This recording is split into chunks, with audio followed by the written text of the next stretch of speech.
6h55 sur Europe 1, la question santé d'Europe 1, Maxime Switek. Si parfois vous avez du mal à vous souvenir d'un numéro de téléphone, vous êtes peut-être frappé par ce que certains appellent l'amnésie numérique. Les nouvelles technologies nous font-elles perdre la mémoire? C'est la question santé ce matin. Oubliez des informations importantes parce que nous savons que nous pourrons les retrouver en quelques clics sur Internet. Bonjour Dr Kierzek. Bonjour Maxime. C'est grave cette amnésie numérique? Alors, on ne peut pas vraiment parler d'une pathologie, mais plutôt d'un phénomène nouveau qui vient d'être mis en évidence lors d'une enquête. Plus de 50% des personnes interrogées disent souffrir d'amnésie numérique, c'est-à-dire de ne pas avoir de souvenir, par exemple, d'un numéro de téléphone, le numéro du travail ou le numéro des enfants.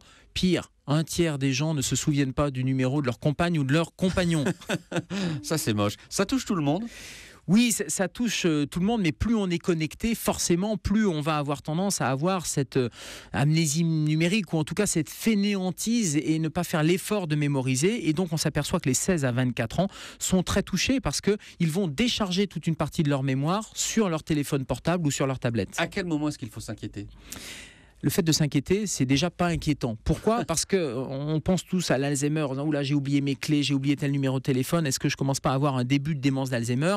Et le fait de vous en inquiéter, de vous en rendre compte est plutôt un signe positif. Donc, pas d'angoisse, ça arrive à tout le monde, surtout quand on est fatigué.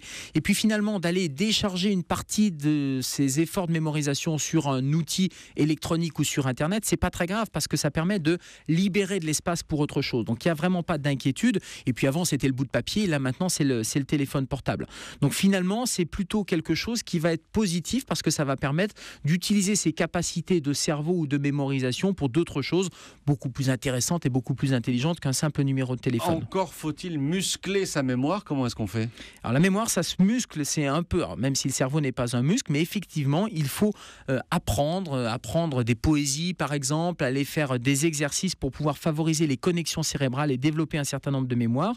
Et puis, alors, moi, je suis médecin, j'ai fait des études de médecine où on nous demande beaucoup de mémoriser et les moyens mnémotechniques, vous savez, ces petites techniques qui vont permettre de se rappeler d'une liste incalculable d'acides aminés par exemple, ce sont des bons petits moyens. Vous savez qu'il y a les championnats de France de la mémoire qui vont avoir lieu en France à la rentrée et ces champions du monde de la mémoire sont des gens qui utilisent ces capacités mnémotechniques. Et juste un petit truc, si vous voulez vous souvenir d'une liste d'objets par exemple, il faut associer chaque objet à une pièce de la maison ou un souvenir particulier. Vous allez vous raconter une histoire autour de cette liste-là et ça va vous permettre de mémoriser totalement votre liste qui aurait été immémorisable sans ça. Un numéro dont je me souviens, ça commence par 0610 02, c'est le numéro du docteur Kierzek. Je ne donne pas la suite, c'était les bons chiffres.